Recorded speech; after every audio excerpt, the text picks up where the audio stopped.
Hey, what's going on? Hey, what's up, y'all? This is Biker Mike, and that is Devin Kickstand Baron. And we are the Blue Collar Philosophers. You wanted to go in unison? I don't know. We do, as you can tell, things. we don't actually hyper coordinate our intros. We literally just do it. We just press record. We look across the table and give the knowing nod. That means you start it this time, or you start it this time. That's right. No intention or. Today we didn't even do the nod. No, it's just which is why it turned out like shit. Are you doing it? Am I doing it? I don't mind. Back to the whiskey. Hello, whiskey. Hello, whiskey, my old friend. Realizing how much I love whiskey. Yeah, you just had a whole month off the booze. Yeah, I did a full month, and it's not actually difficult, but at the same time, it's annoying. You work a long, hard day. You want to just have a beer and just chill and hang out, or you do the podcast and you just want to have a whiskey and hang out with the guys.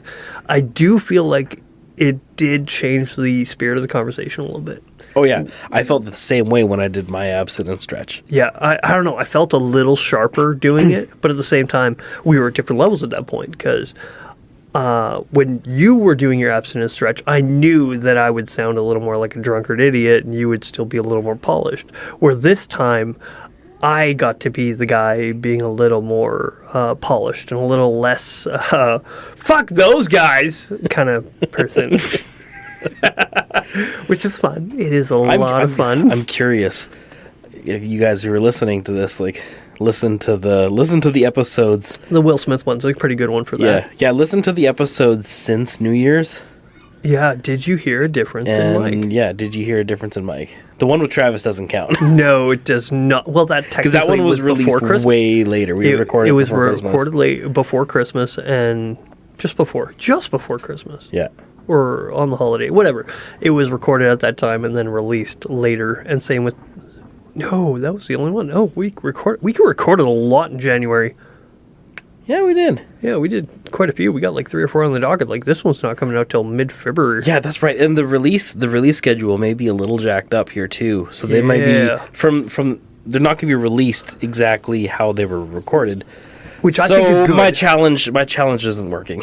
That either way, if you listen to some of the episodes from early January, the Will Smith, Justin Butts, or BAM as we call it, we just released that one today as we are. And the Great Bambino. Yeah, what else did we do? Yeah, we did a few. Anyways, I'm excited to. I got some guests planned that I'm actually super excited about. We gotta have Aaron on. I really do want to have him on. And a few other people. So it's going to be great. Very few people listening now know who you're talking about, but oh boy, will you after. After. Oh. Don't you think you know? It's gonna be, don't know. I think it's going to be an experience like on the level of the Travising. Not that contentious. If we let it be. If we let it be. It has the potential to be that. It has the potential. He's cutting back on his drinking. Cutting back. I'm hoping that we can get him a couple beers in at least get his tongue going. We don't have to get him physically going, but we can get his I just know Travis is so much of a character though, that no matter what, it's just going to be bloody entertaining. Oh yeah. No, Aaron is cutting on his drinking too. Is what I'm saying. Like, okay. Oh yeah, so I'm like, well, even so, he's still a character. Oh, he's still a character. That ain't going to change. And he's such a great dude. He DJ'd my wedding. Like, he was integral to who I am today. Maybe in some ways I've gone a different direction than he has. Yes. But as for the challenging of cultural norms, so people can either say thank you, Aaron, or fuck you. What the fuck did you do? What did you wrought upon this world? And he used to ride motorcycles, so something about this guy. All right. We were going to do a really fun intro, and we realized we are far too white to do that intro. So the topic today is police. We had the bright idea that we were going to kick this intro off quoting NWA lyrics, looking up the lyrics to the NWA song, Fuck the Police. Then realizing within the first couple lines, I was like, no, we're way too white to do this. There's no way for us to pick any section of the song. Yeah, you can't even like nitpick and make it like, oh, I know we can't relate with the rest of this, but this little part here, we got this. Like that lands us in Joe Rogan N-word territory so fast. What? I was quoting song lyrics. Which I'd be down with. That doesn't count! Racist piece of shit! Okay. Yeah, we would be we would be in cancel territory big time. Okay. Since we are talking police, and this is going to come up eventually, I had defended the police in some area in which I I looked at a case that was happening that was very hot in the news at the time. Yep. I think it was Breonna Taylor. And I was like, this is a bad shoot. It's not good, but not racist. I didn't think it was racist. Looking at the case, yes, it's bad. Very bad shoot. Shouldn't have happened. I honestly don't know what you're talking about. Okay, so they conducted a search warrant on a premises in which Breonna Taylor... Where and when? I don't remember the actual city. Oh, that's the name. But I know the name, Breonna Taylor, which is a very important one. She had a boyfriend who was dealing drugs. Cops got a warrant, a no-knock warrant, but then they turned it into a knock warrant. I don't know why. I don't know the nuance of the case. Looking at it, and... they went and knocked, said police, open the door. The guy started shooting out of the apartment at the police. Mm-hmm. The police started shooting back into the apartment blindly. Apparently, I say apparently because I don't know the exact, Breonna Taylor was in her bed and she got hit. Now, that is argued. Either way, bad shoot. I don't agree with it. Yes, it might have been self-defense. Yes, it might have been like, it sucks. It's horrible, the fact that it happened. But the guy shot out of the apartment at the police. I feel like we went from like 0 to 100 really fast. I know. Like there was no foreplay. All right, I know.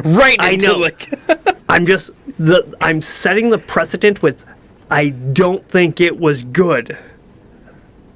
But I don't think it was racist. I think they were conducting a warrant. Guy shot out, cop shot in. She died, which is bad. I got to keep saying this because I got accused of being a racist for defending the police in this area. Oh, you did? Oh, yeah. By people that I thought I knew. People that I thought knew me enough to be like, oh, Mike's not a racist, but he might disagree with Mrs. Sister. No, they call me a racist. They're like, no, you're a white supremacist. No, you're a racist. And I'm like, no, it's a bad shoot. I agree. But I don't think it was based on race. I think if you, no matter what color you were, you shot out at the cops, they're going to shoot back at you. You're a fucking idiot for shooting at cops and then expecting, oh, well, they're shooting, I'm just going to go back off. No, they're cops. They have guns. You know what they're going to do. Not racist. But bad. But for some reason, I'm a fucking racist for saying I don't think it was based on race. I don't know if the warrant was conducted on race. I don't know. But the event as it happens, I don't see as a racist shoot. And they okay. were... Right. I'm just defending myself right off. Not a racist. And I don't think you can... If you try and accuse me of it, and it's like, why? Why is it racist? Because they were black? I don't care what color they were. I really don't. I think it was bad no matter what. That sounds like we're like that sounds like your white privilege talking there. Sorry, I can't say that with a straight face. Maybe. Either way, like I said, very bad. All right, I'm just trying to figure out my place in the conversation now. You threw me for a real loop. I know. We did not prepare. We don't prepare for our shit like we probably should. And I'm going to sit here and act like I'm not wearing tactical camo pants and a flannel and like, fuck the police. Coming straight from the underground. We did it. Just can't say the next line. Yeah, just can't say it. Yeah, okay. So we're just going to get into the race thing like right away then. You can't help it. The thing is, I want to dismantle the race thing right away. You can't. No. You just, it's... You can't dismantle it because essentially, like, race is baked into this argument on so many levels now that you can't get away from it without addressing it somehow. Yes. But I want to take it away in the way of I don't want this whole discussion to be about race. When I say fuck the police, I say that as a white guy. I'm not saying as a, hey, minorities are being that. No, everyone's being fucked by the police. Yeah. And well, I don't like it. I think what we may need to do is we may need to get Vanilla Will back on here with us and have a talk about critical race theory. Just to have that be its own conversation, divorced from this. I think I don't think we need to find a black friend who might believe all that stuff. I used to have black friends. And all the ones that I do have don't live here. Yeah, because you live in white supremacist heaven, and you're a white supremacist. Why would you have black friends? It's true. Me and my gated community. I'm sorry. I live. If you know where I live less than a block away from some townhouses that have some very colorful individuals in the way of everything from drug dealers to murderers to just new Canadians. Yeah. And then you've got, on the other side, you got guys who've lived here their whole life. There's no... there is no gated community here in Fort St. John. None. Show me a gated... We have the upper north, which is like the high hoity-toity, look, I have how big my house is people. But that's not... It's not a race. There's no gate there. No, and there's no rules for who can and can't live there. Yeah. Anything like that going on with it. So yeah, we don't have that here. There's none of it. You work with who you work with, and that's it. Whoever wants to live up in the cold with us lives here. That's right. if you're stupid enough to live up here, yeah, we'll take you. I don't care what color you are. You willing to swing a hammer? Let's fucking go. Yes, regardless of race, we need more drywallers. I got told yesterday you wouldn't make it on a drywalling crew, and I'm like, apparently nobody can, because there's nobody up here. Yeah. Yeah. I'm sorry. I'd be super great. Yeah, you would be great. I'm sorry. You come here as a seasoned drywaller, you would clean house. I'm just saying that as a call out. If you are a drywaller looking for work, Fort St. John, you would clean house if you're good. Come here, tell any contractor that you can hang board and hang board fast. Insulators too. Yeah, that very much so. We've got one guy that everyone is just fighting over, trying to get. Everyone else, and he doesn't even do a good job anymore because he doesn't have any competition. None. He doesn't give a shit. No. So if you are good at that shit and you are like, oh, I can't make any money, come to Fort St. John. You'll clean house. I'm just saying that because I don't want to hang any more trouble. So done with that shit. It's hard. Fuck. Yeah. All right. So let's rewind it back. Now that we know that you're definitely not a racist. Definitely not. Definitely not a racist. We need to stop saying it, otherwise it sounds like I'm protesting too much. I know. That was honestly the first thing I thought of when you came out of the gate swinging like that. I'm like, oh, dude. No, you're not doing yourself any favors here. I chose not to defend myself as strongly as I could have online with the people that accused me. I messaged them directly. I'm like, if you believe I'm actually the racist that you say I am, unfriend me immediately. And guess what? They haven't gone anywhere. Yeah. I'm like, I'm not. I treat everyone the way I want to be treated. I seriously doubt that they actually think of you like that as much as it was, again, performative arts online. Yeah. It's like, we're saying the right things for everybody to see us. It's scoring virtue points. The thing is, it hurt. It really did hurt.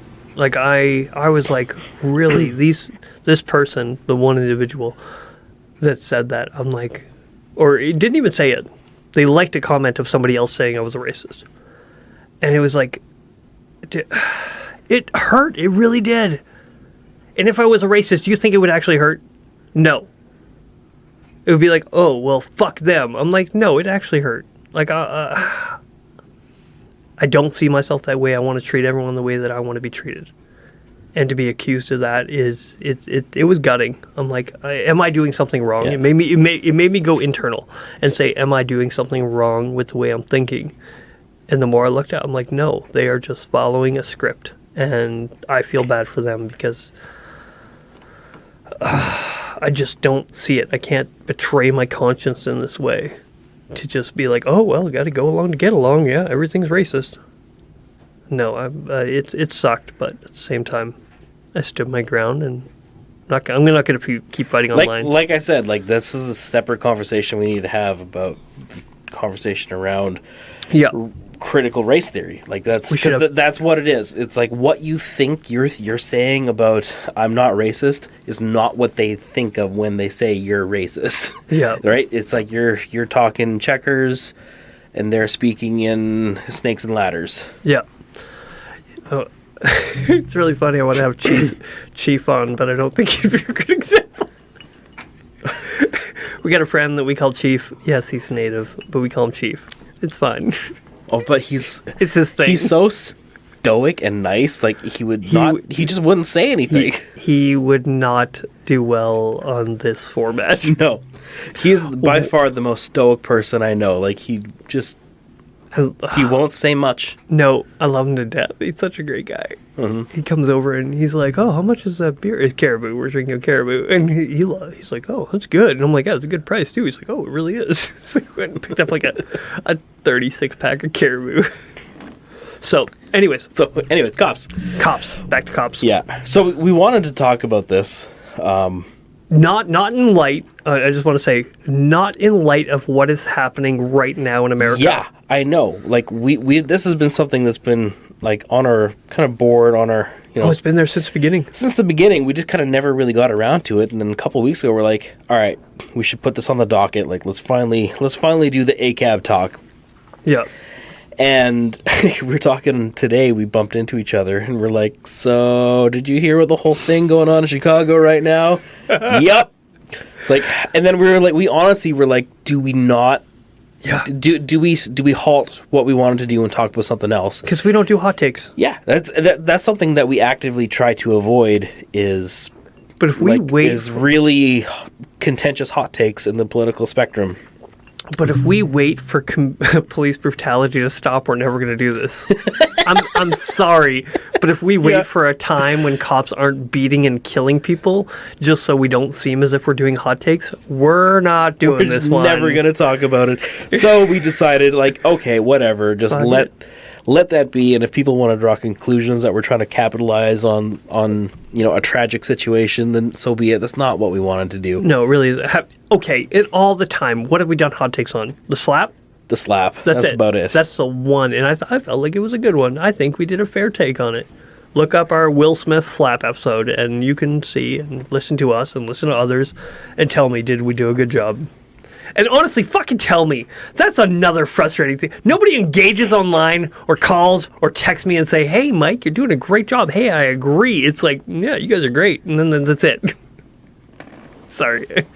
Maybe they're just telling you that you're great to make you feel better. Yeah, that could be true, too. They don't actually mean it. They're just like trying you haven't listened blow to a second. Smoke out my ass. Do you know where the term blowing smoke up your ass comes from? No, I don't. It was thought that in 18th century England that the best way to revive somebody who had drowned is to, instead of CPR, which would disrobe them, literally blow smoke up their ass, and that would wake them up from drowning. Interesting. So it would actually did a lot of damage. It wasn't good. I feel like you have just sparked a secret new kink in at least 3 people who are listening to this. Dave. Dave, he's like... I've got an old-fashioned smoker I'm going to put to good use tonight. Honey, you look like you're drowning. So when they say I'm not blowing smoke up your ass, it's a literal thing of not trying to revive you from a death that you're not actually dying. Yeah, they interesting. Mouth to mouth and CPR, like as we know it today, would be seen as undignified. Very undignified. So let me just get this let them die with dignity as you have a tube hooked up to a fire shoved up their asshole. This is the dignified way to die.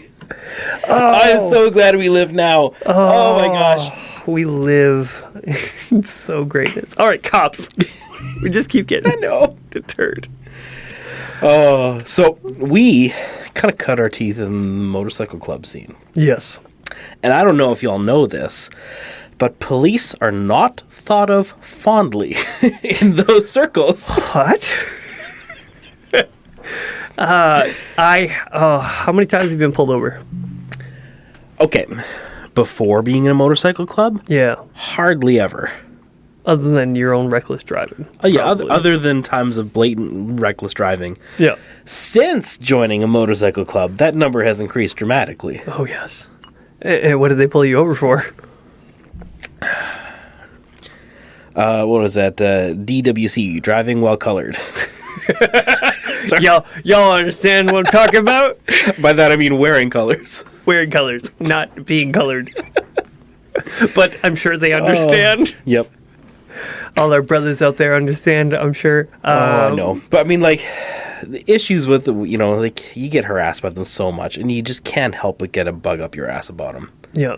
It gets so frustrating, and you're just like, why? Why I is think this happening? that is a big part of it, is why is this happening? What did I honestly do? What am I doing that makes you want to pull me over for going the speed limit, for driving through the wrong part of town? And for me, it was a school zone. One time I ripped through a school zone, and I had some new exhaust, and you give it a little, and it sounds like a lot. Well, guess what? That draws a little bit of attention. That whole motorcycles with loud pipes, you're not just drawing the attention of, dudes and teenagers. You're getting cops' attention. Yeah. And they'll pull you over for having a loud exhaust. Exactly. And yeah, like you start to have those experiences, and you have this frustrated feeling, and you develop an attitude, very quickly towards cops, like when you're constantly dealing with that. And then it's reinforced by the culture you're in. Like, I don't know if you all know this, but there's a common saying, like Acab, in the biker scene. You'll see it on T-shirts and hats and stickers and stuff. ACAB, which is an anagram for all cops are bastards. Yeah, you emphasize the bastards pretty good there. Bastards.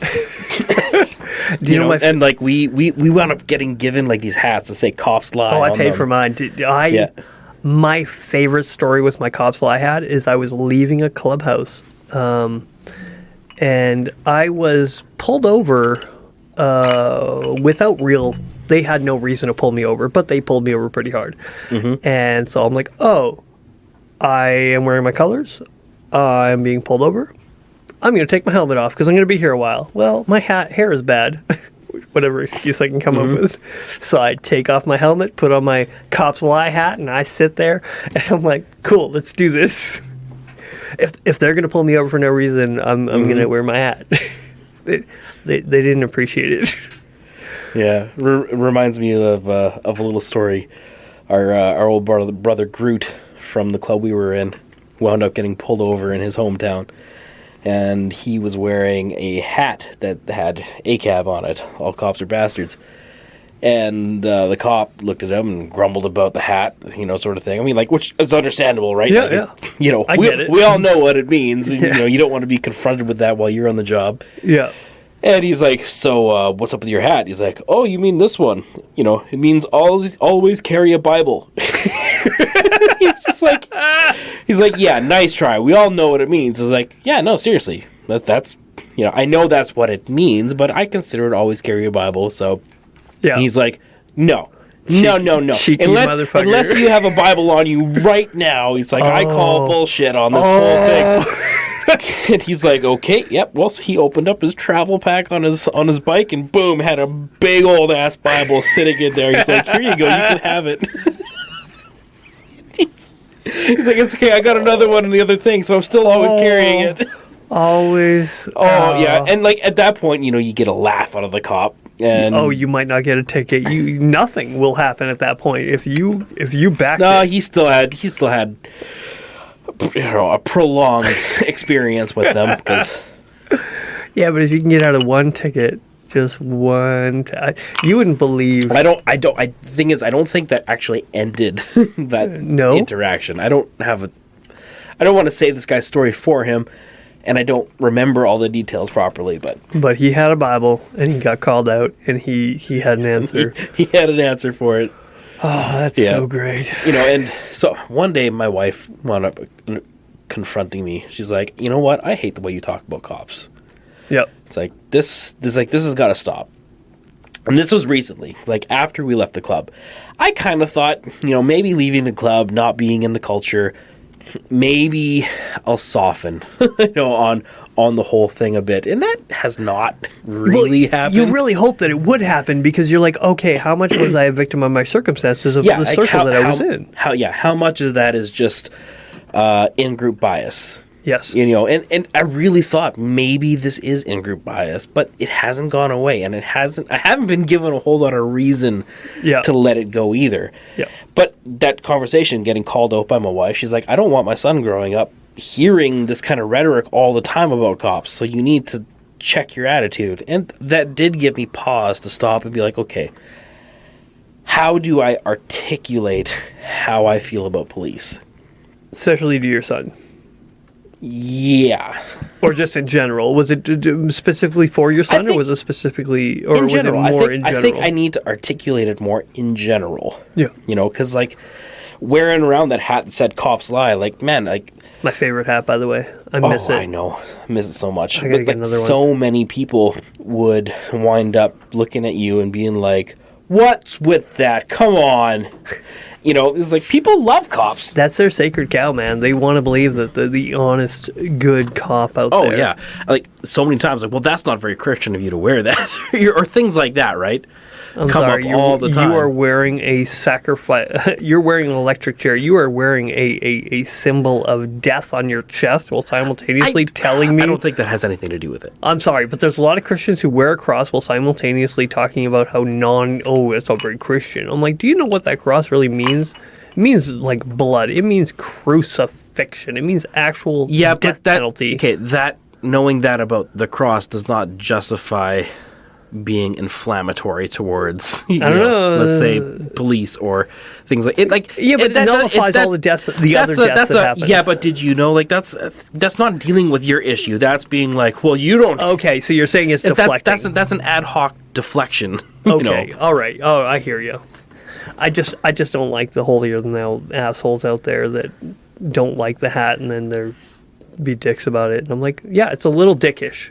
It is dickish. It is. Yeah, I know that. I know wearing that hat is inflammatory, but at some point though, you're like, well, I mean, on one hand, like we need to have a bit of a reminder that you can't trust everything that they say. That's it. I was just about to say, we need, okay, when we talk about this Cops Lie hat, what is the grounds for it? Why do we wear a hat that says Cops Lie? We can't just have this hat and just be like, oh yeah, it's a thing. No, talk about the thing. Why do people wear a hat that say Cops Lie? Because they do, and they're allowed to and are encouraged to do so in order to fool you into incriminating yourself. Okay, say it again slower. I want everyone to fucking understand what I mean when I say Cops Lie. Okay, so a cop, either in passing or if they are officially interrogating you, is not obligated to tell the truth. They can cajole you, they can lie, they can be deceptive, they can try and trap and ensnare you in a plethora of different ways that don't involve being truthful in order to either trick you into incriminating yourself or to find out information or to do any given thing. It's a manipulation tactic that they are allowed to do and encouraged to do. Yeah. It's I'm sorry, but like if you find yourself sitting with a cop being interrogated and they tell you, well, your buddy already confessed to this, so like you might as well just get it over with. That could be a complete fabrication, or they say, like, you're not really going to be in trouble, so like just give us some information, help us out here, we'll do this for you if you do that. You are super fucked. Yeah, like, and then you open up about it, boom, you've just incriminated yourself, and they're not responsible to follow through with any promises you won't be in trouble. There's nothing, like, if they say you won't be in trouble, that's a red flag for you are fucked if you talk. Yeah, exactly. Like, that whole, like, you have a right to remain silent, anything you can and do, you can say against you will be used against you in a court, or anything you say and do will be used against you in a court of law. Yeah, like that part is key. That is key. That is true. Anything you say can and will be used against you. Yes, it's in the Miranda rights. That's why lawyers tell you to shut up. Yeah. Call a lawyer. Yes. Because they trying to deal with a cop in that scenario, you are basically you are just in a scenario where you are being manipulated by any means necessary. And if you are going to admit to anything, half admit. Okay, so 2 years ago, we were doing a roofing job out in Chetwynd, and I was riding back from Chetwynd, and I don't know how fast I was going. I was riding according to road conditions with the weather and everything else that was going on. And so a cop flashes me up, and I think he's just giving me a warning to slow down because I'm not looking at my speedometer. And then he comes up behind me. So I slow down a little bit, but I don't slow down that much because, again, I'm riding according to road conditions. And I keep riding. He comes up behind me, lights blazing. I'm like, oh, okay, cool. I'm being pulled over. Fine. So I find a safe spot to pull over. So I don't pull over right away. Mm-hmm. I wait until I have a safe spot. And then he does pull me over and says, hey, you were doing 100 and, let's say a hypothetical 140. Okay. And I said, I cannot recall. I cannot confirm or deny. And he's like, no, you were doing 140. And I'm like, I have no idea. I was riding a road according to road conditions. I was looking at the road. I wasn't looking at my speedometer. So I at no point admitted how fast I was going. Mm-hmm. And now this part is my favorite part of the story. He said to me, I was going 156 to catch you. And I said, not lying. I am not lying. That doesn't sound very safe. I'm trying to get out of a ticket at this point. No, you're not. You're not trying to at that point. At that point, you embraced it. I got a laugh out of him, and he reduced my ticket from whatever it was down to a lot less that he wouldn't take my bike. Because at that speed, if he could prove it, he could take my bike. Yeah. He literally, it had nothing to do with the colors on my back. It had everything to do with the fact that I may or may not have been speeding. But imagine if I admitted what I was doing. Imagine if he's like, you won't be in trouble, man. Just say how fast you were going. Fuck you. Yeah. Yeah, at that point, you're like, no, I will be in trouble if I say what I was doing. But there's a lot of people who believe that. They listen to a cop and they think, oh no, the cop just said this. Doesn't matter. Yeah, exactly. Like, it just got to the point where you realize that in the game that we were in the culture that we were in through the motorcycle scene, is you really had to treat police like an adversary. Yep. Like because they came to it treating you like an adversary. Yeah. Now that doesn't mean being retarded, and putting undue pressure on yourself. Pressure on yourself. I mean, that's something that you have a tendency to try and ride that line to get a joke. It was hilarious, and it worked. I still have that same bike. Yeah, you definitely try and ride that line in order to get a joke, but at the same time, like, when you're getting pulled over, knowing you're getting profiled. Yep. Like, you can either be a gigantic dick and give them every reason in the world to escalate. Yeah. Or you can try and do things to de-escalate. Yeah. You can either shut down or just be compliant for what is reasonable to be compliant with, and just get out of the situation and move on with your life. Yeah. But you do not need to admit fault unnecessarily. Yeah. Just because they ask you how you're doing today doesn't mean you need to tell them. If they ask you a question, does not mean you have to answer them. Mm-hmm. If they ask for your license or registration, you produce it. That is in the law. If you have... Man, do you remember the time that we got pulled over going through a town in northern BC? Yeah. I know which one you're talking about. So we were riding with our whole crew. No, half crew. Okay, our half crew. But, like, whoever was with us, in the general area, we had a decent lineup of bikes. I think it must have been... 7. 7 or 8, yeah. So we were riding through this town, and we... stop in for fuel, and we were just doing a pass-through, moving on to the next place where we're going to go camping. Yep. Pull through, and the second we left that gas station, boom, whole pack was pulled over by like six cruisers, 6 or 7 cruisers.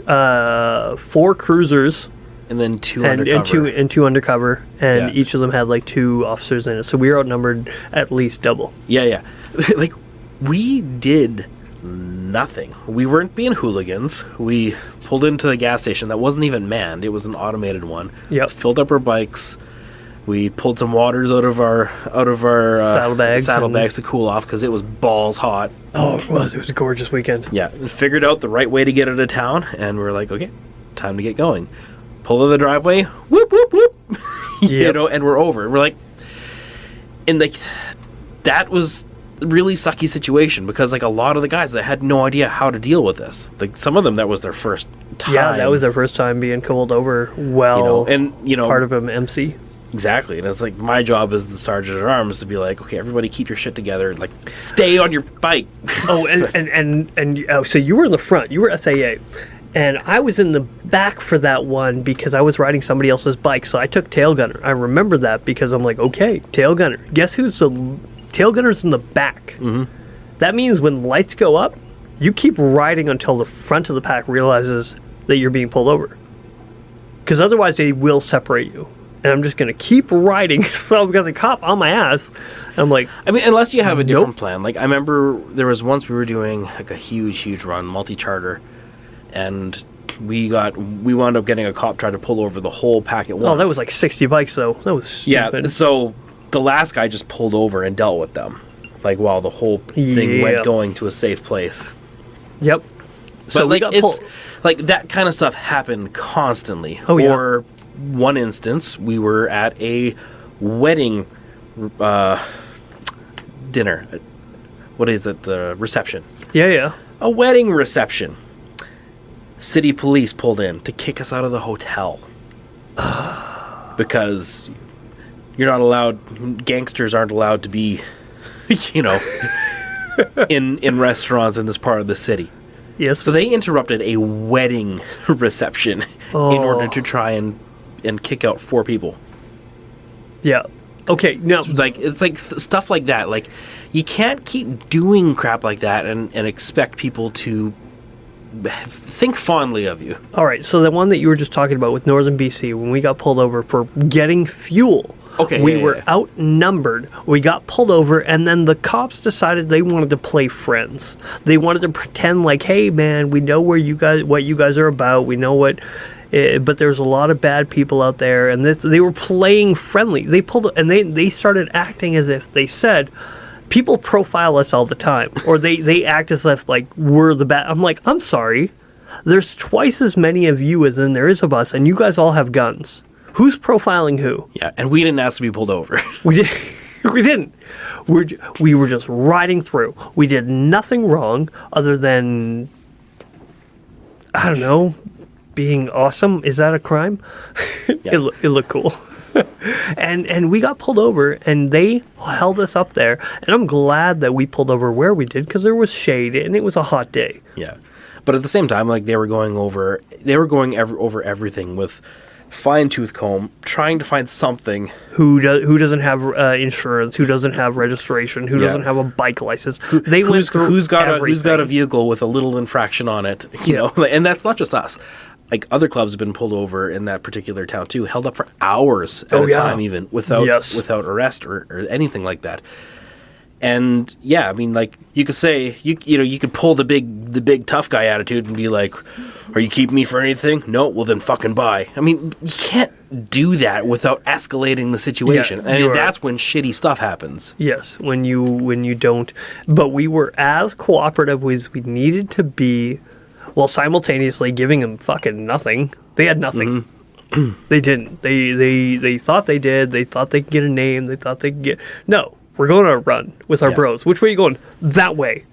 Fucking south, north, whatever. Fuck, it doesn't matter. Yeah, exactly. Like, it's one of those things. And maybe this is going to slightly bring some of that racial stuff back in. But, like, regardless of race, like, if you grew up in a bad neighborhood and you get profiled because of where you live, like, you know, and you know, you just have, like, nonstop ingrained encounters with police equals danger.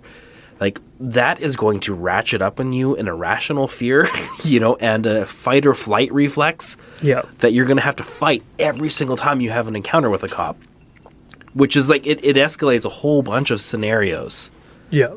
and also makes cops more anxious and itchy and trigger happy when they're dealing with you too, because they can tell you're stressed, they get stressed. Shit starts to go really, really sideways if you don't keep your head. Yeah. So, see, that's going to make it sound like racist right there. Okay. It's unfortunate, but that's the way that some people view it.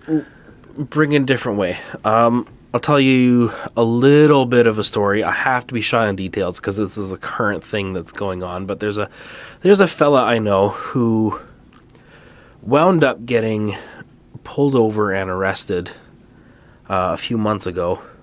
Oh, yes. Because of the person who was riding in a vehicle with him.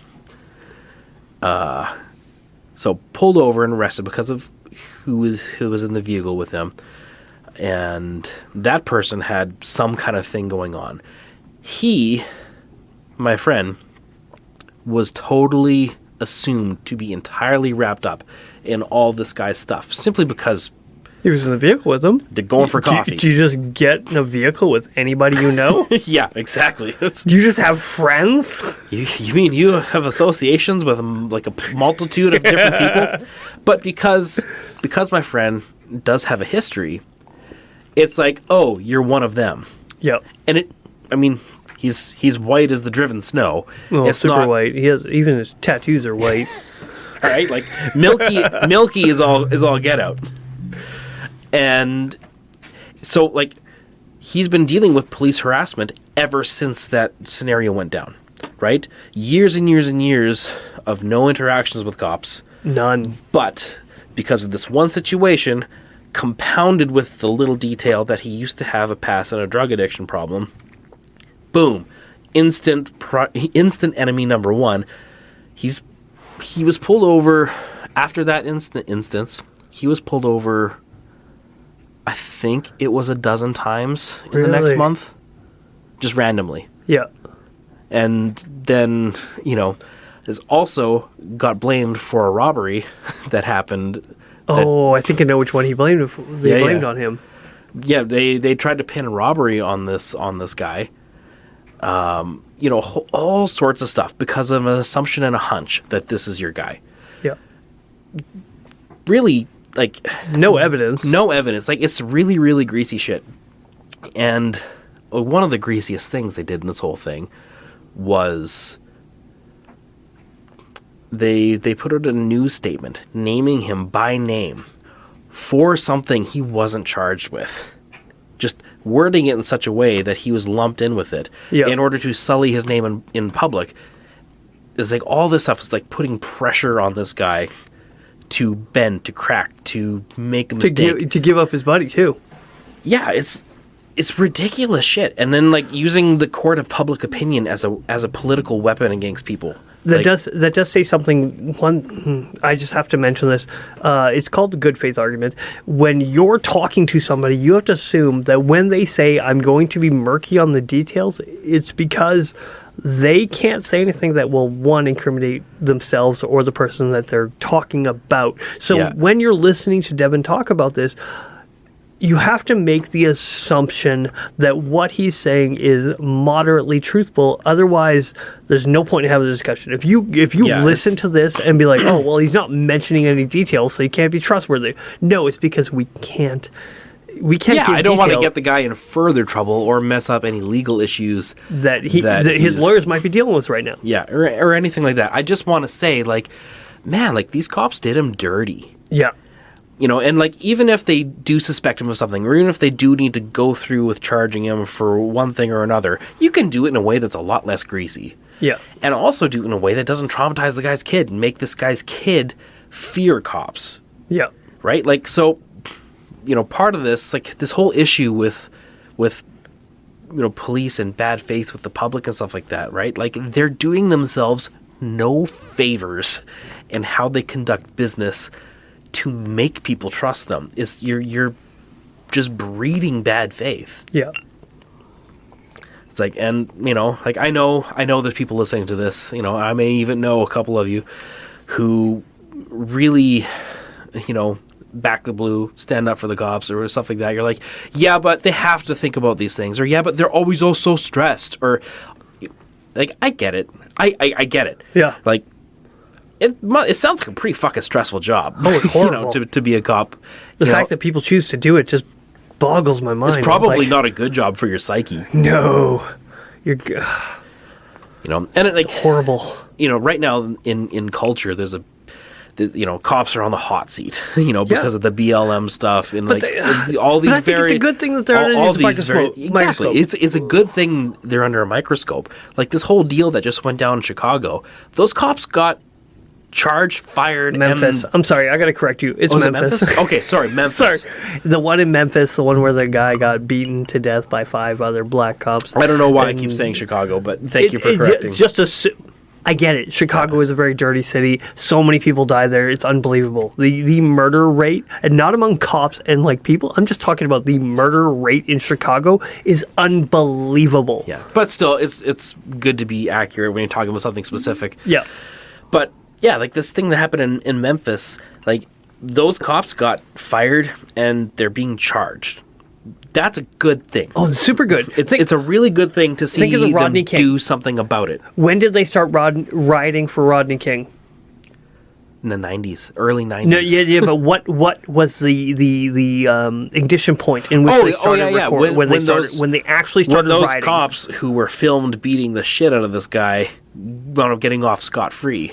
Now, these cops, these ones in Memphis, aren't getting off scot-free. No, they're not. They are and literally a lot of that has fired to do prison. Yeah, a lot of that has to do with external pressure. Yes. To be better, do better. Where Rodney King, horrible situation, probably may have deserved it. I don't know. I haven't done enough research, but I've listened to a few people that... Nobody deserves to get beat to death on the sidewalk by the cops. No. When they have the power to not beat the shit out of you. I'm quoting other people that said may have deserved it. I apologize. I don't know enough about it. Other people have said may have deserved it. I'm just quoting. I know it's a Trumpian thing to do of quoting other people that you cannot confirm or deny. To anybody who would say that, I would kind of say, well, fuck you. With that being said, they were like, okay, let's go through the system. They went through the system, and the system failed them, and they're like, fuck the system, and then they burned it down, and then they rioted it for 3 weeks. I kind of get it. I get it. I kind of get it. But now the immediate reaction is burn it to the fucking ground. And I disagree with that. They are going to prison. They are going to jail. They are in the like, it is bad. No one is being like, oh yeah, he kind of deserved it. No, nobody is saying he fucking deserved it. There's nobody out there that's saying, oh, this guy had it coming to him. The system has changed. Back then, they were like, I don't know where I stand. And then the city went to hell. The city is going to hell. Well, simultaneously, everyone is like, this is bad. The cops are being fired. The cops are being put in prison immediately. And you're like, we're going to fucking burn it down anyways, just in case. I don't agree with that. I disagree with police brutality. I do. But the reaction to burn the motherfucker to the ground is wrong. That you're not going about this the correct way. The system is working. These people are being fired. These people are being put in prison for breaking the law because cops are breaking the law and they're being caught. The reaction is not burn it to the ground. The reaction is good job, do better. And that's why it becomes a nuanced discussion, is because I don't believe the system is hell-bent against every single person out there. I don't like cops in a lot of ways, but we need them. Mm-hmm. Yeah, that's one thing. Like, even though, like, I struggle with my opinion of them, and it's not really getting any better over time, but I do understand that, yeah, law enforcement has a place in society. Like, we can't not have it. Yeah. You can't just have no consequence for anything. Yeah. Other than street justice. That's the thing is, street justice would be slippery slope too. Yeah, it would be really great if people would, like, if it worked. It doesn't work. It just turns into just mob rule and tons of street deaths. Like, oh, we're going to do a hang-in this weekend. Which sounds great in theory. Just hanging out. Oh, that kind of hanging. Oh, yeah, that one too. Yeah, like you can't do that.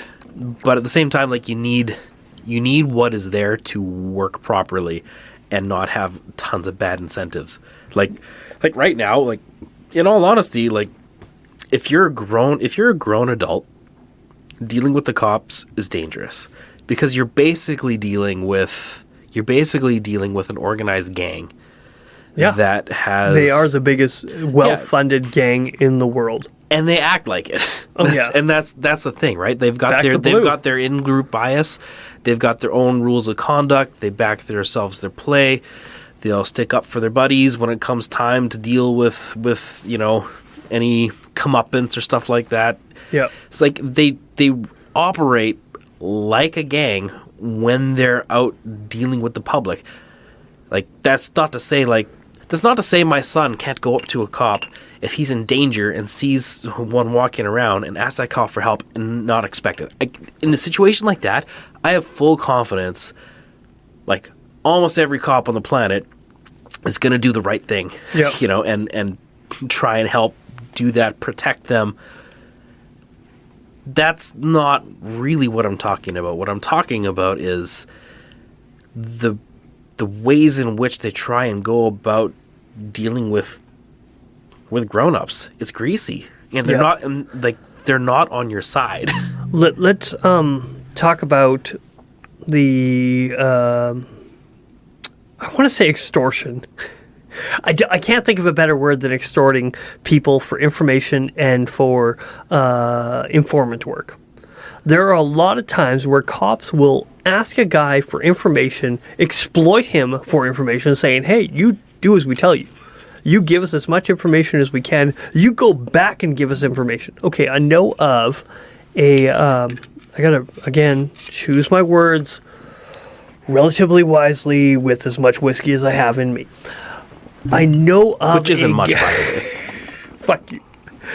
I know of a guy who used to be a cop. I'm not sure what level, I'm not sure what city, but I know that he was a police officer and he was using a girl who was in cahoots or being used as a prostitute, and she was told, hey, go get information. Go get as much information as you can from your pimps, from whatever, yeah, to infiltrate. They flipped her into an informant. They fucking killed her, ripped out her tongue, just gutted her in the worst way possible, and then wrote the name of the police detectives that were in charge of her case on a sign outside of some city and said, we know where you live. Because guess what? The gangsters found out and they were like, no, now we're going to use you against the cops. And then those gangsters did the same research. Mm-hmm. And guess what? They found out where they lived. Yeah. So, yeah. And they left her out to dry. They created a bad situation by using a woman dishonestly to go into a dangerous situation. Yeah, don't worry, we got your back. Rather than just prosecuting her for the thing that she did. Yeah. Which is what they should do. Like I'm not saying to let everybody off the hook or don't prosecute crime. Yeah. But they should have prosecuted this woman for what she did rather than extort her to try and get a bigger fish. Yeah. And like that game of trying to get a bigger fish, that produces super greasy shit. Yep. There's some stuff going on. Like if you look on YouTube, and that's not new. YouTube pages like Insane Throttle, or Black Dragon, or Demons Row, stuff like that on YouTube. Like it's these guys doing YouTube programs about stuff going on in the biker scene, and like there's so much stuff going on with bike clubs and the higher levels of law enforcement in the States right now. It's insane. And not, let's be frank, bikers aren't saints, like at least not in the club scene. No. But the FBI and, let's just say cops, let's just generalize it all as cops. They manufacture drama. They manufacture crime. Oh, yeah. In order to try and catch it.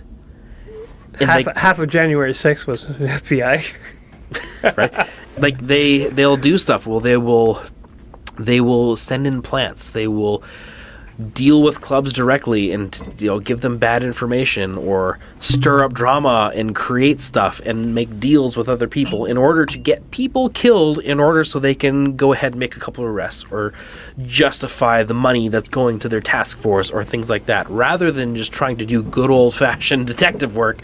It's just creating a whole culture of distrust and drama and sin and awfulness. And it's just they've got blood on their hands. Do. They have blood on their hands. Like I can't respect an institution that thinks that's the right way to get justice. Yeah.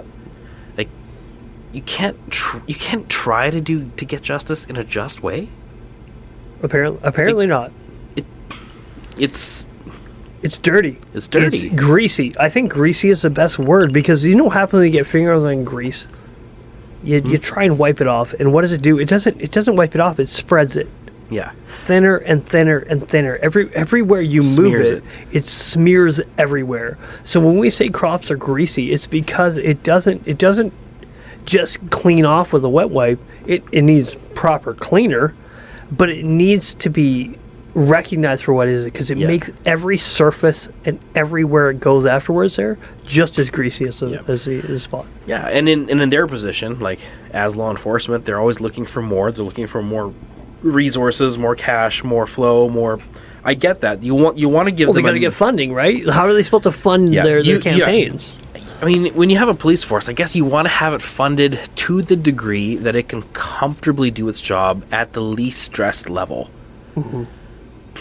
But you don't want to give them so much that they use it frivolously, for one, or that they mishandle it, and you don't want to give them like so little so they can't do their job. Like it's a fine line. Yep. But at the same time, like, man, I've seen for a biker poker run. I was gonna say, when we talked about frivolous spending, tell us about the frivolous spending we have seen firsthand. For a biker poker run. I mean, and at this poker run I went to, I was kind of being shown the ropes, told what's up, and it said, you know what, of all the days to meet guys, this is the day. This is when everybody's on their best behavior. They're happy. They're having a good time. No dramas up. He's like, go ahead, talk to people, shake hands, enjoy yourself. Like, it's the least drama, the least tense, it's nothing but They're good spotlighted. vibes. Nothing but good vibes that day. And you get there, and there is, at every stop of the poker run, crawling with undercover, with gang task force, with cops in black and blues, as well as in ghost vehicles. There's fucking helicopters following the bike. We're not kidding when we say helicopters. Fucking helicopters. Helicopters following every bike everywhere. The whole time at this, anybody who's at the run is getting their image taken, their license plate photographed, going everywhere. It's like this whole thing. I feel like a celebrity. Yeah, you do kind of actually feel like a bit of a celebrity, but at the same time, you're like, of all days, you're going to accomplish the least today using the most resources to do it. Oh, yeah. And then you wonder why people say stuff like, well, defund the cops. It's like, they're overfunded. Yeah, and they're spending that money on retarded task forces that aren't doing good work. They're incompetent, they're exorbitant. Okay, so... and they're founded on bad principles. With that being said, were you there when I think I had a conversation with a cop. I don't remember. I don't know if it was firsthand or secondhand, where another person had a conversation with a cop, where he said, "This is the best day. We get to use all our toys. We get to have the helicopter out. We get to do everything on this day because this is happening, and now we get to use a helicopter." Yeah.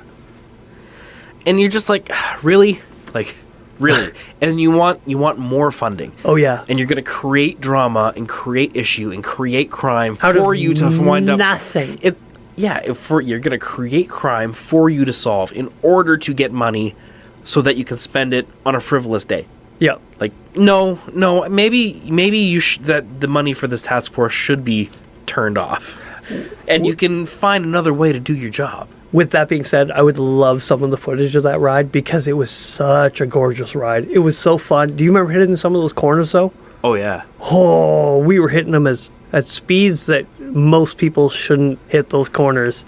And Not technically speeding, but you want to really slow down from some of those corners.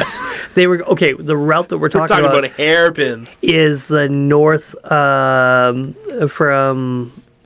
Oh, fuck it. Not going to say it. No, we Not don't important. want to. You don't want to talk about the There locations are because some- people can deduce the players.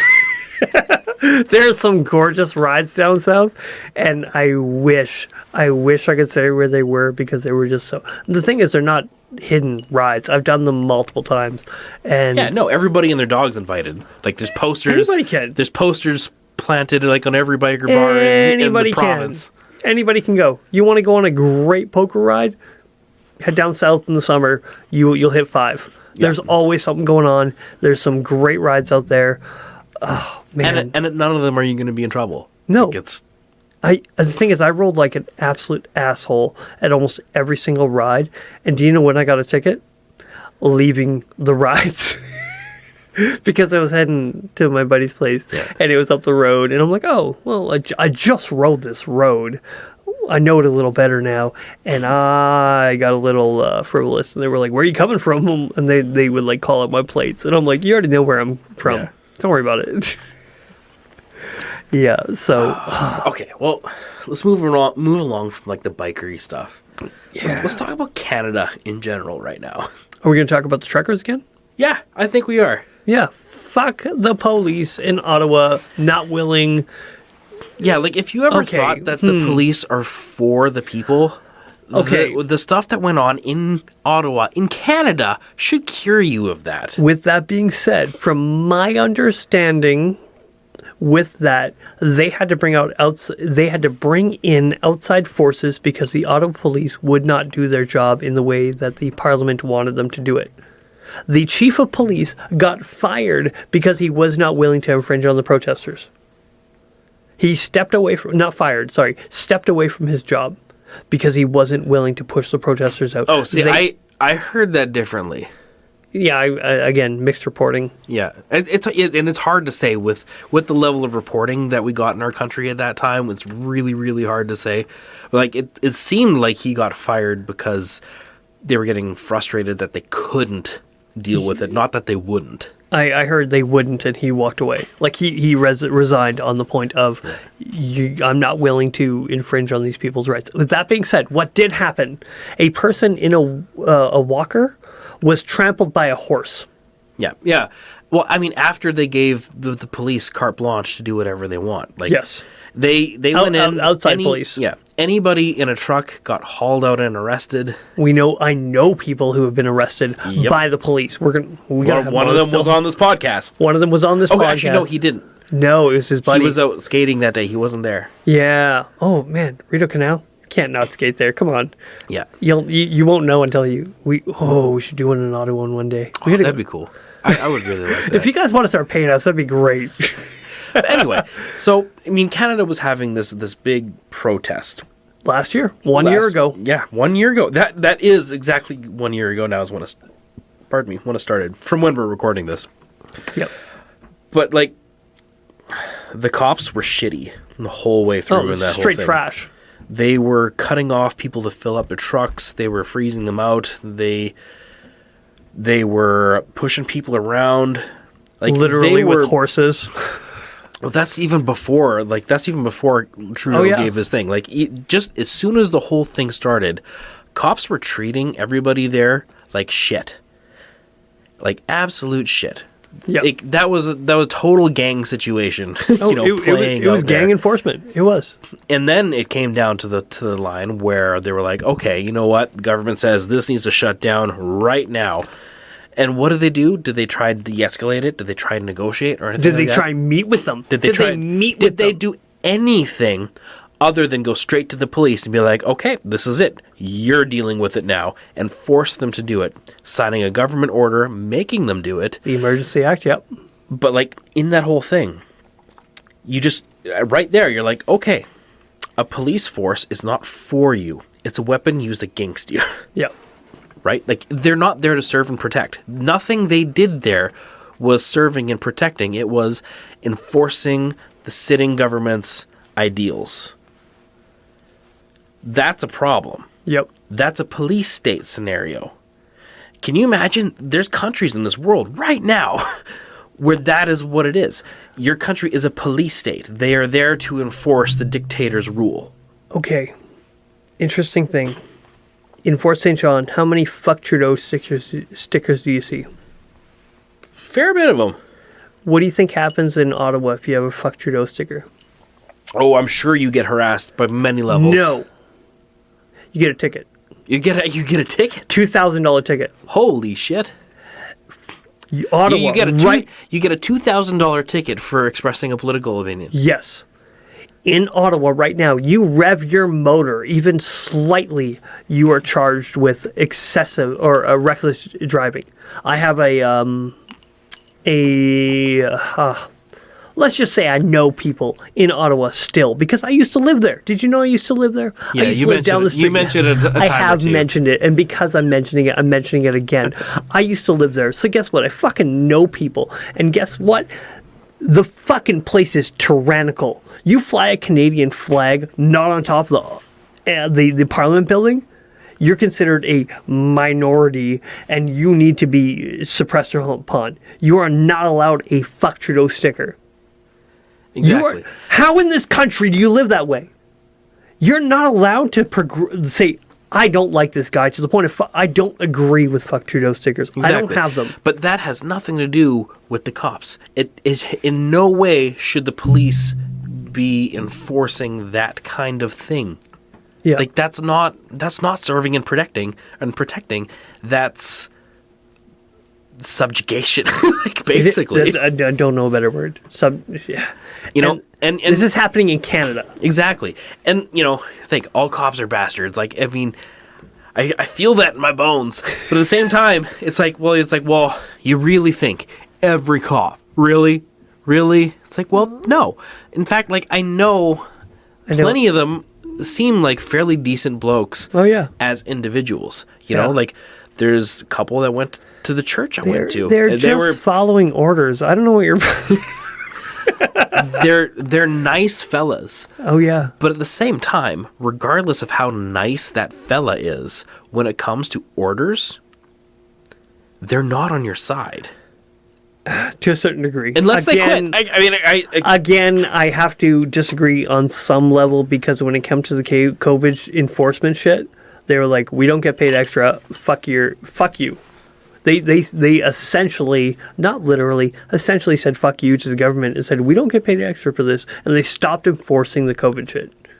They were like, it's not worth the call. It's not worth the money. Damn it, Mike. Why do you have to be all... Because I need to be nuanced. I can't let you sit there and say fuck all of them. But and they're just following orders because sometimes they don't. Because I disagree on some areas, but not all. So fucking do better. I'm having a hard time defending police as it is.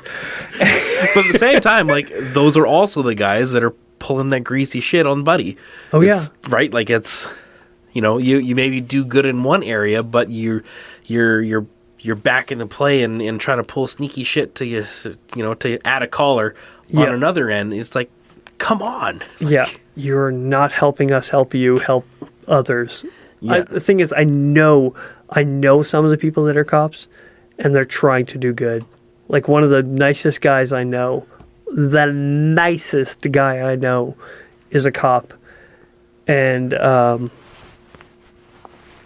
he has no intent to hurt anybody, no intent to do any of that stuff, no intent for power. It's not about power for him; it's about doing good.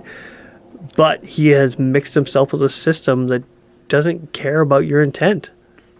You have a job to do. And sometimes that job is dirty and it sucks. I had a friend tell me one time and he said, if it weren't for alcohol, I wouldn't have a job. So they recognize that people are just dirty sometimes. People do some horrible shit. I'm not saying yeah, that's why there does need to be a police force. Yeah. Like you can't get anywhere around it. Like even even in the little community that we made with a club, you still need a sergeant at arms who enforces the rules and who make sure everyone's abiding by those rules. Make sure everybody's abiding by them, right? Like you need that as a society. Yes. But okay, that's the truth. Yeah, but when we were in the club, push comes to shove, you get in a fight with somebody, whose back do I have? I have your back. If you get in a fight with somebody, no matter what, I have your back. After the fight, we're going to have words. I'm going to be like, what the fuck is wrong with you? Yes, I'll have your back, but I'm going to ream you out.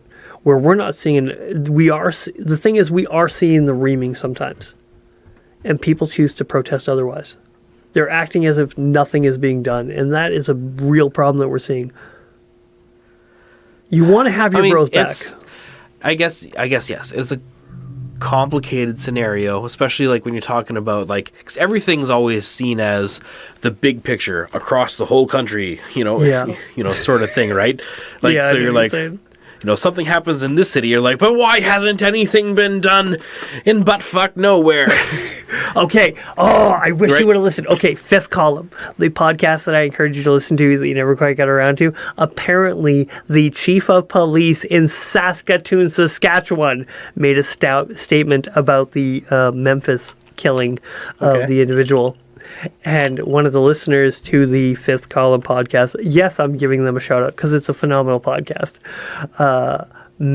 So one of their listeners messaged them from Saskatoon, Saskatchewan, saying, "Hey, my chief of police gave this statement," and so even the guys on the Fifth Column regarded or gave reference to Saskatoon.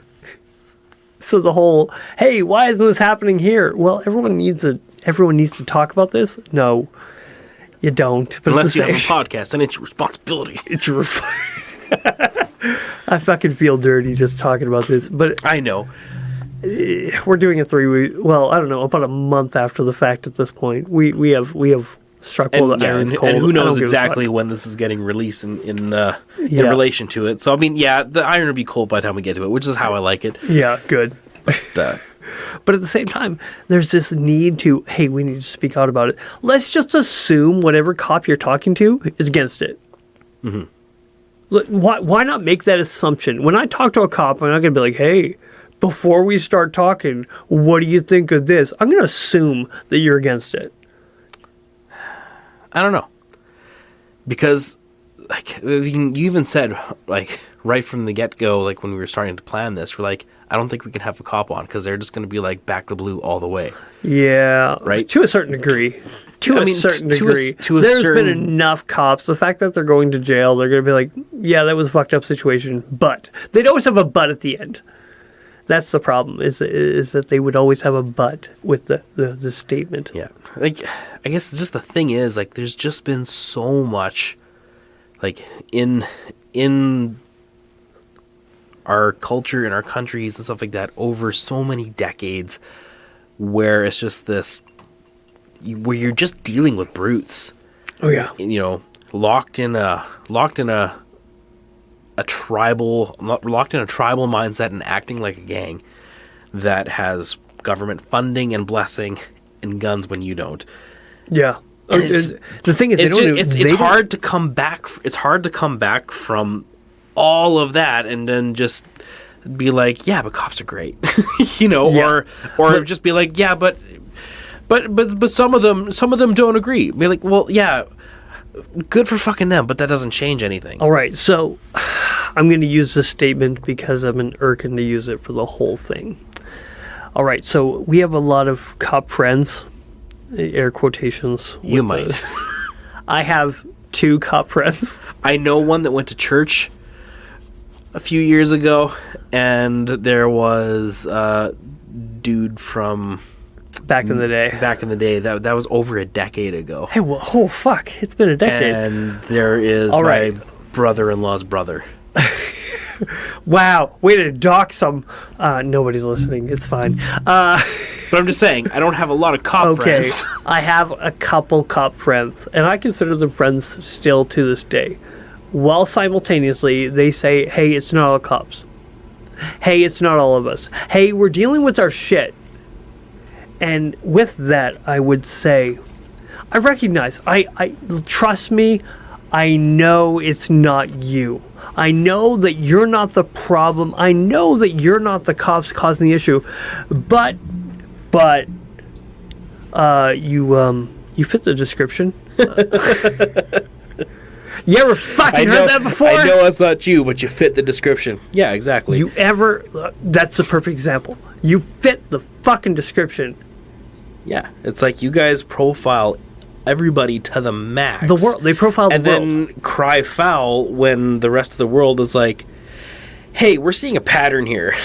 Yes. You know, and this doesn't seem to be getting better over time other than starting to see some ramifications come from it. Yeah. Like, y'all need to do something about the tribalism. Y'all need to do something about the self-inflated tough guy mentality that comes along with this the little shit. man syndrome that comes with it. Like some cops don't fuck with a small cop. I'm sorry, but they have a problem because they're small and they know they're small and they're like, fuck, I need to prove that I'm not.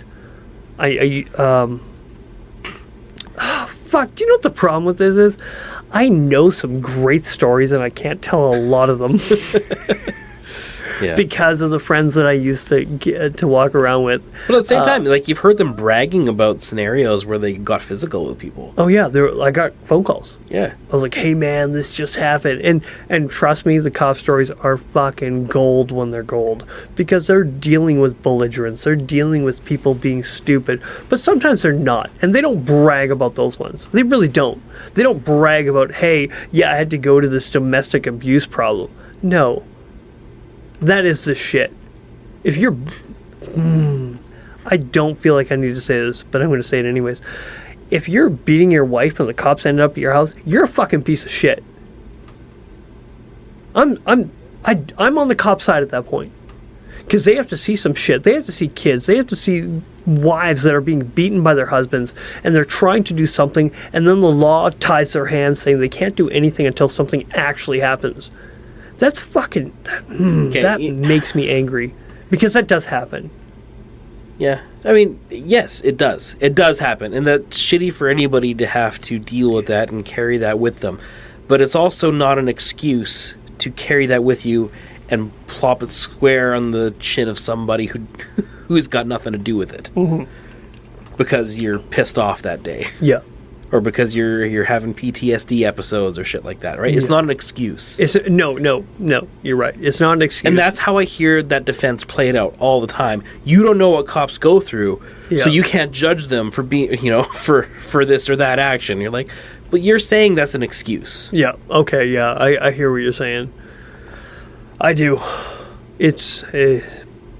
if people could just stop being shitty, that'd be really... It would really appreciate it. It would be great if battered women would actually leave their pieces of shit husbands. Oh, yeah. Like, that would solve a lot of problems in our world. Leave your fucking now. Hey, men, stop being pieces of fucking garbage. And hey, chicks, ditch them. Ditch them. Just fucking ditch them. I know it's easier said than done, but at the same time... You'll feel so much better. Women ditching them is a... I'm not sorry, but men beating their wives is a lot easier than women ditching their men, because they have created an environment which they have become dependent on their men, while simultaneously not fucking hitting your wives would be really appreciated. Mm-hmm. Men be better. Women, fucking don't beat your men. I'm sorry, but that happens too. Women who assault men are the antithesis and what's the big word? Antithesis of cowards. You are beating a man. Antithesis is opposite. Okay, the epitome of cowards. If you beat a man because he can't admit that his wife is beating him, you're the fucking coward of cowards. Pick on somebody your own size, somebody who can charge you with assault. If you're picking on your man, you're a fucking coward. I hate abusive women. it irritates me to the no end. Oh, I hit a bad backhand. Oh, I hit a bad back upbringing. Make it better. Don't take it on a guy who actually cares about you, who actually wants to do better for you. It's. I would almost argue that women abusing good men is worse than men abusing good women. Because good women can call out bad men, but good men can't call out bad women.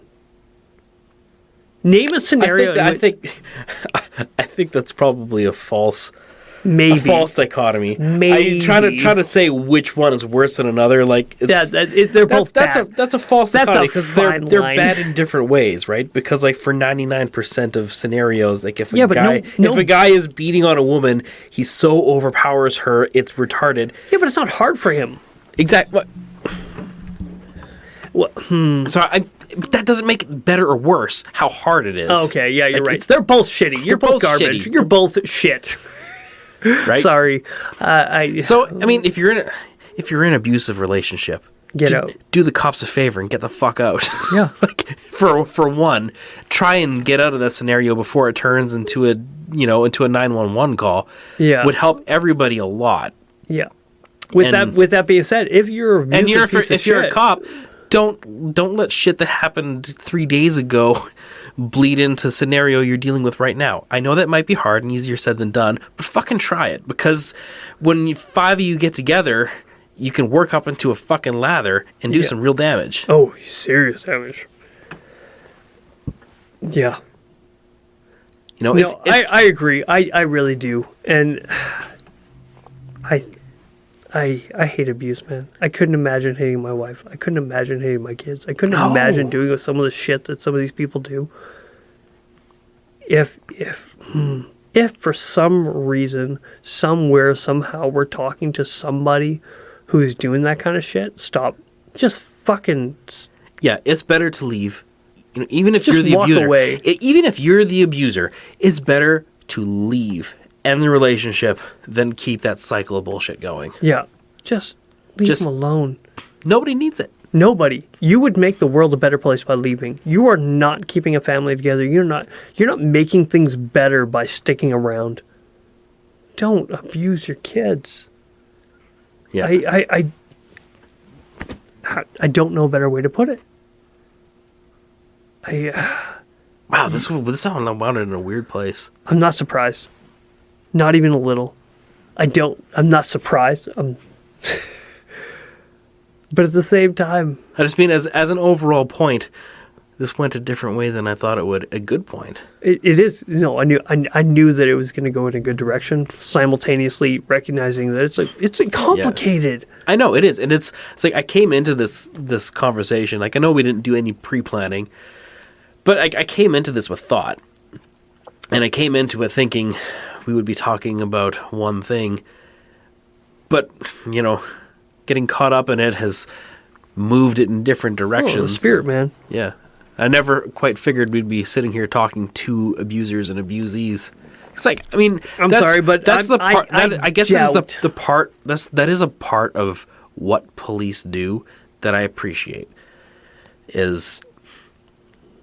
being there for battered women or being there for kids in trouble and dealing with that. Like, that's important. That's important societal plumbing to do. Yes. Right? And it is dealing with the shit. And that when and you that say should never plumbing, it's shit. It is shit.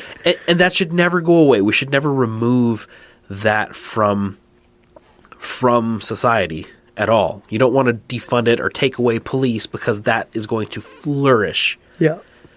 But cops, at the same time, you can't look at all that stuff. You can't look at all the bad you deal with. I couldn't imagine doing their job. Make that bitterness and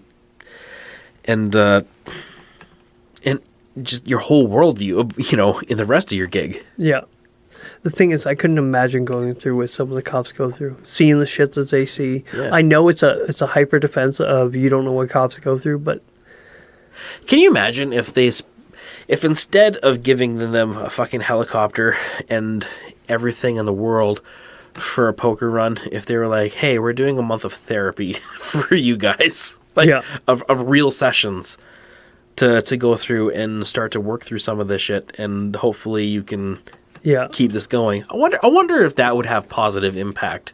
So like double the therapies, reduce the unnecessariness. Doubling therapy might mean one session.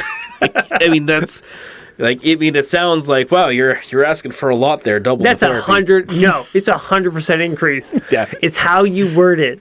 That's why when they say there's a 300% suicide rate increase of girls, it went from 3 to 6. I know, but like, what if there was just something regular for them to, like, deal with their home life before they go on shift, or things like that? The thing is, I think one of the answers, hear me out, smaller precincts that actually allowed people to deal one-on-one with people, so you have less cops and say, hey, let's deal with you as a one-to-one. So you have less partners, less bureaucracy, more individuality of, hey, let's deal with you as a one-on-one basis. How's everything going at home? How's everything going? Are you okay? Have you seen any shit? Every time there's a traumatic, horrible shit that they obviously see, how you doing after that? What's going on? How are you dealing? Are you not dealing? Yes, it would cost more. It would. But maybe if they spent a little less on helicopters and a little more on mental well-being of the police officers and jiu-jitsu. Fucking figure out jiu-jitsu. How have you guys not figured out Brazilian jiu-jitsu by now? Fuck, it's been around since the early 90s. Why are you not knowing how to choke somebody else safely? I can do it for fun. Yeah, why are there retards. people kicking guys in the head when you could just tie them into a pretzel and be like, all right, we're just going to carry you like this to the place. I mean, you can't move, and then nobody's hurt. You had a jacket, and now it is a noose. Yeah, like maybe a discipline like that would be more helpful than doing combat training. Yeah, like, oh, here's how you hit real good. You use your knuckles in this. Fucking, you put a lighter in your hand, it makes it even harder. Yeah. All right. So, to anybody who is dealing with cops on a day-to-day, don't have some. Okay, be smart. Be smart. Yeah, have some grace. Like, it's try and fight your fight or flight reflex or your indignity. Yeah, because it's not worth the drama. Your sense of personal injury of pride is not worth the drama of having a stressed out, strung out cop with a little man syndrome wrecking your week. Oh, it's real. Right? Like, it's, I once heard Shaq talk about how he taught his kids how to deal with cops. You say, yes, sir, or no, sir, and you comply. And on one hand, you think like, oh man, that feels icky. It feels like rolling over, like in showing the dominant dog your underbelly and just being a big beta bitch. But at the same time, if you're a street smart dude, you're going down, downtown big city, you know what colors not to wear so you don't get shanked. Or, like you see some people cut in front of the line wearing a certain kind of suit and they get served right away. You could be like, what the fuck is this? And run your mouth and get beat up by somebody who doesn't give a crap because they run the neighborhood. It's like, if you're street smart, you know how to deal with gangs in order not to be at the brunt end of their power. You have to treat cops the same way. You have to think street smart, how to deal with this scenario so I come through on the other end with the least amount of drama and my dignity intact. Right? Like, keep your head. Yeah. Do things that put them at ease. You almost have to manipulate them in order to treat you well, right? Like, let's say you get pulled over. Keep your hands on the steering wheel. Put your license, put your wallet and your insurance papers on the dash. So when they ask you to find them, you're not rummaging around, making them think, "Oh, don't rush. Take your time. Is he gonna pull out a gun from the glove drawer?" Like, you have that shit ready to go. Like, there's things you can do, and Have a smile on. Be gregarious. I've done that. So I was riding. I got pulled over. My license and registration was in my tank bag. I have a bag that I put on top of my motorcycle tank. Inside of that bag, I also have a knife. I always have a knife. I never not carry a knife. I just have one. Because they're excellent tools. It's a great tool. It's not a weapon. It's not self-defense. It's a tool. It's a knife. So as the police officer asked me for my license and registration, I'm like, hey, just so you know, I have a knife in my bag. When I reach in there, there will be a knife. Fucking make them aware. If you know and if you're in America and you have freedom, make them aware of the firearms that are in the truck. Say they're not a weapon. A weapon is something that could be used in assault. Same with a knife. It is not a weapon, but you have it on you. You say, I have a knife. I have a knife, personally, all the time. All the time. I have a knife in my right pocket. Yeah, we get it. You're sharp. Okay, move on. Proclaim what you have. Say, hey, I have a knife in my pocket where my wallet is. I don't keep it in my back pocket. Tell them where it is if you have one. And just say, hey, I'm not reaching for my knife. I'm reaching for my wallet. I'm grabbing it. And so they might even ask you to do it slowly. I'm like, yeah, fucking listen. Be safe. Be smart. Yeah. Communicate. It's in your power to keep your head and to minimize the chances for a situation to go wrong. Right? Like that thing that went down in Massachusetts? Memphis. Yeah, the thing that went down in Memphis.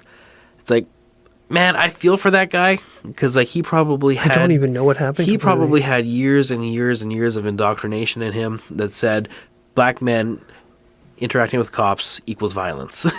And, I mean, he had a fight or flight reflex and wound up trying to run away. Right? He got pulled over. He got pulled over, super, super confused. He's like, I didn't do anything. I didn't pull over. And, they're... Like, I'm assuming the cops were lying to him about why they pulled him over. Because they're fucking cops. Yep, that's what they do. Cops lie. But he was confused about why he was being pulled over and then was getting harassed. But he kept asking why. And, like, you get in that mentality of, yeah, but my rights. Yeah, but my rights. Yeah, but why? But what? And you can work yourself into a panic. And which works them up too. Yeah, but what happens then? Fight or flight. So you either try to fight the cops or you try to run away. Each of those things is the exact wrong impulse to have in that scenario. And we know feelings and emotions and impulses are chemical reactions, and they can come upon you without choosing them. Yeah. That's a real thing, and I think cops need to know that. I think cops need to think about that more. That what's happening here may be not their choice. Maybe it is an emotional or a chemical reaction that we need to try and de-escalate. But when this guy ran, it's at that moment he was in a serious, serious trouble because he gave in to that impulse and didn't keep his head. Yeah, it's not his fault what happened to him. But it's just that was the wrong thing to do. Okay, cops being the professionals, the ones being trained in this shit, you know to do better. Yeah. That's the thing. One of these people is a professional, and the other one is a fucking guy who's running on impulse. Who's supposed to know better? Not the guy running on impulse. The guy running on impulse has been indoctrinated by media. He's been indoctrinated by what culture says for him to do. And the other one is a professional being paid to do a job. One of you knows what you're supposed to be doing. And the other one is just going on instinct.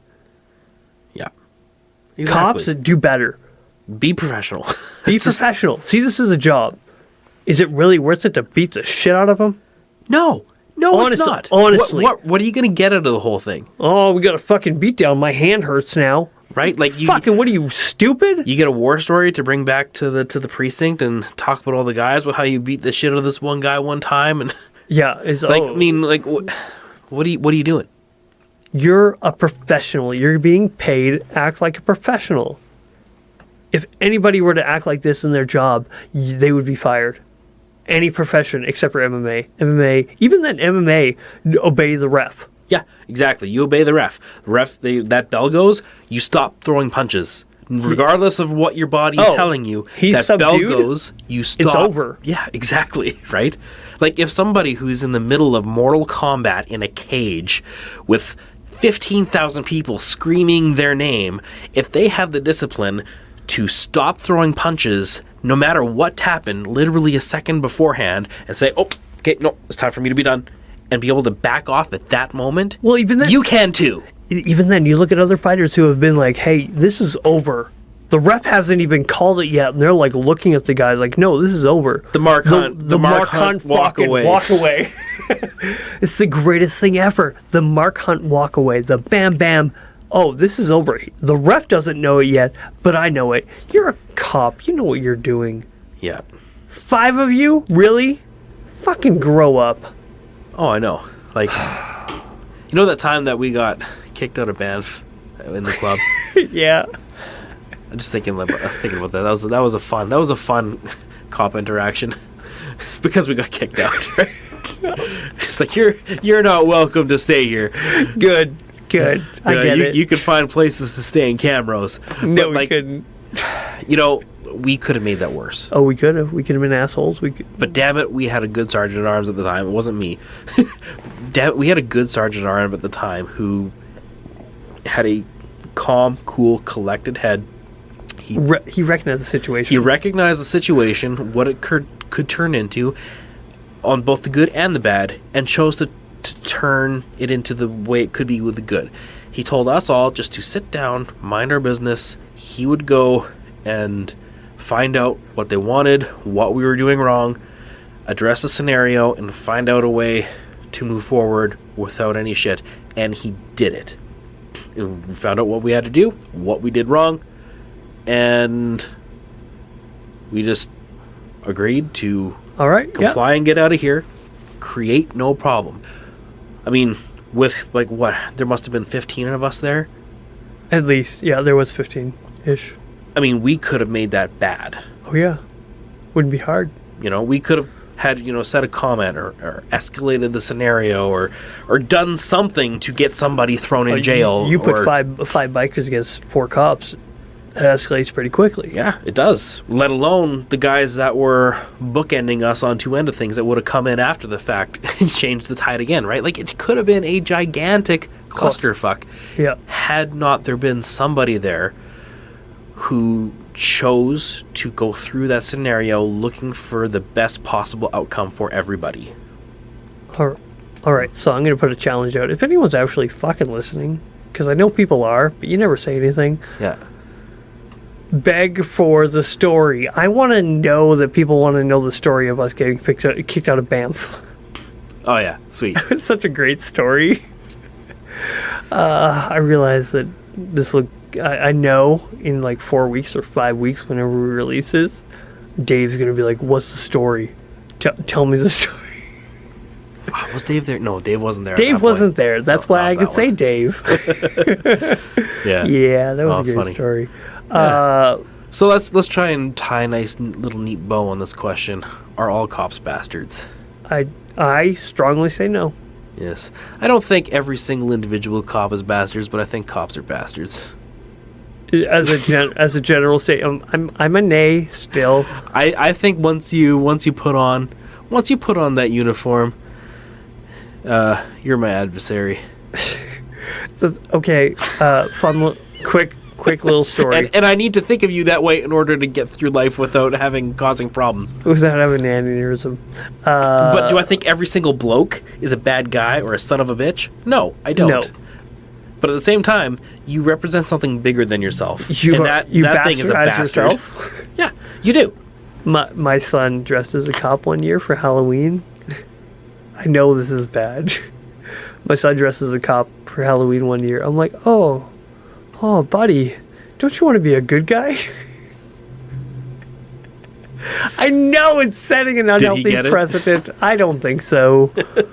But I mean, that's the kind of thing that my wife. Your wife would have been me. like, "Hey, well, I mean, that's exactly stop." the kind of thing that I would have said that would have prompted Carissa to be like, "Hey, you need to actually articulate what you feel and add some nuance to it, because right now, like, It just, Right now, it is pure tribalism.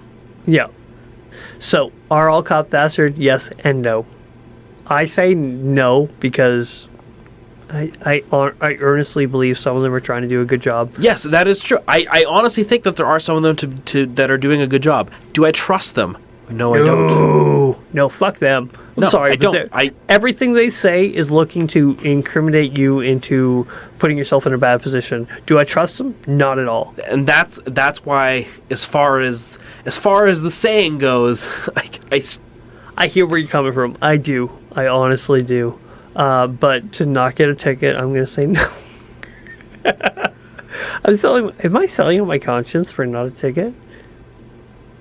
I don't know. You still wear the cops lie hat. I miss that hat. If anybody's got I got to get a hold of a buddy. Yeah. I know a guy with a cops lie hat that I got to get. Cops lie? Oh yeah, 100%. 100%. That's a no-brainer. Cops lie. Fucking don't get disillusioned. Don't get yourself feeling safe and happy. They would love that shit. Cops lie. So Acab, we disagree a little bit. Cops lie. Fucking they do. Should your children be afraid of cops? Probably not. Probably should not. you be afraid of cops? At the very least, you should have a healthy respect that their interests may not be aligning with yours at any given moment. At any given moment. So you need to treat them as if you would treat an animal, that could bite you. Healthy respect. Yeah. Yeah. Abusive pieces of shit garbage. Yeah. Stop. Husbands, fathers, women. Oh, you mean as far as normal people? No, yeah. Don't be a piece of shit. Don't be a piece of shit. 100% with you on that one. I don't know why I feel like I need to reiterate that. Don't create domestic situations. That would help the whole society a fuck ton. Yeah, I don't know a better way to put it. If you can just treat your spouse and your children with respect, the whole world would get at least 25% better. Oh, could you? 25%. Could you imagine the world being 25% better? Instantaneously, you'd feel it. Oh, you would feel it? You would feel it. Oh, it would be unbelievable. You have no idea the impact of a 25%. Because companies, if they see a way to save 3% on fuel or even 2% on fuel, they'll fucking do it. Mm-hmm. If there was a way to make a society 25% better, it would make the entire world. There would be a overlapping impact of greatness that comes from it. Oh yeah. So don't be a giant hunk of piece of shit garbage person that hits kids or your wife or anything like that. Mm-hmm. Yeah, just cutting out domestic disputes would just change the game. And that's as simple as anybody who hears this who creates drama in their home of working on your shit, and you will participate in something that no law enforcement agency could ever dream to do. I hate to temper this because I don't like tempering some things. Well, simultaneously, if you are an abusive father and you think sticking around's better than you hitting your kids, it's not. But do you know what's way better? Becoming better. Doing not hitting your, just being like, go to therapy, talk to somebody, get some bros around you that are going to be like, you're a piece of shit, we can do better, and actually stopping it. You do a far better impact on society by stopping instead of walking away. I know walking away sounds better in a short term kind of thing, but long term, sticking around and doing better is exponentially amazing for what you can do for both society and for your family. As long as you actually do it and aren't just using it as some kind of manipulation tool to keep your wife around. Agreed. I really do think that there's some people that are like, you need to walk away and never have kids again. Yes, get a vasectomy, cut off your wiener, sterilize yourself, whatever you got to do. Well, yeah, or find somebody you work better with. Yes. Like, some relationships are pretty fucking doomed. Yes. I hate to say that, but some of them don't work. No, some people are fucking doomed, is the problem. Yeah. And it takes one or the other to call it quits. Yeah. So maybe be like Paul, not have a wife or kids. Could be. Maybe celibacy is your answer. But number one, don't ever fucking abuse your family. Yeah, don't create drama. Don't create unnecessary fights. Don't smack people around. Don't get drunk at home. Yeah, I drink whiskey for fun, and I took a break. But at the same time, I see the importance of being able to walk away. If you can't fucking walk away, you need to. You need to. If you can't take a month off, you can't take 2 months. If you can't take a year off, you really need to. I know I could. I don't want to. I really don't. I like my beer once in a while. And, yeah. I think we've tied a nice little bow around this. All right, let's wrap it up. Well, guys, I think in all aspects, our ending line works really well in this episode. Oh. We'll tell you all to God bless. Don't be a dick.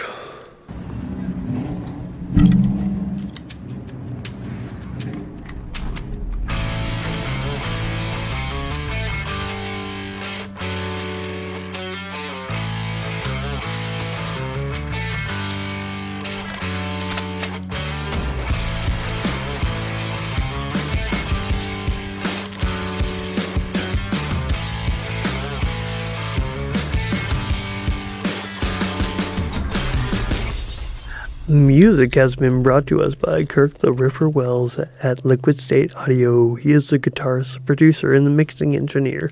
Thank you from the Blue Collar Philosophers.